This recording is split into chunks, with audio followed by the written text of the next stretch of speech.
सर्वाधिक सुरक्षित मोहोळ विधानसभा मतदारसंघामध्ये राष्ट्रवादीची धाकधूक का वाढतीये?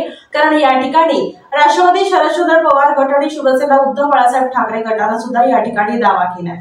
आगामी विधानसभा निवडणुकीसाठी मोहोळ मतदारसंघातून महायुतीचे उमेदवार म्हणून राष्ट्रवादी काँग्रेसचे विद्यमान आमदार यशवंत माने यांची उमेदवारी माजी आमदार राजन पाटील यांनी महिनाभरापूर्वीच घोषित केली। त्यामुळे मोहोळचा महायुतीचा उमेदवार ठरला। महायुतीचे उमेदवार माने यांच्या विरोधात महाविकास आघाडीकडून कोण निवडणूक लढवणार याची उत्सुकता आहे। विधानसभेच्या निवडणुकीत अख्खा मोहोळ तालुका ढवळून काढणाऱ्या अनगर अप्पर तहसील कार्यालय आणि भूमिपत्राचा मुद्दा महत्त्वाचा ठरण्याची शक्यता आहे।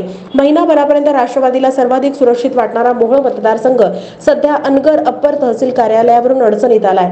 लोकसभा निवडणुकीत काँग्रेसच्या प्रणिती शिंदे यांना मोहोळ विधानसभा मतदारसंघातून सर्वाधिक मतं मिळाली। वास्तविक पाहता मोहोळमध्ये महाविकास आघाडीकडे एकही महत्त्वाचा नेता नसतानाही प्रणिती शिंदे यांना मिळालेलं मताधिक्य हा चर्चेचा विषय सुद्धा ठरला होता। त्यामुळे मोहोळमधून महाविकास आघाडीकडे इच्छुकांची संख्या जास्त आहे। महाविकास आघाडीत मोहोळ विधानसभा मतदारसंघात शिवसेना उद्धव बाळासाहेब ठाकरे पक्षाचे प्राबल्य आहे। कार्यकर्त्यांचं नेटवर्कही उत्तम आहे। यामुळे या मतदारसंघावर शिवसेना उद्धव बाळासाहेब ठाकरे पक्षाने दावा ठोकलाय।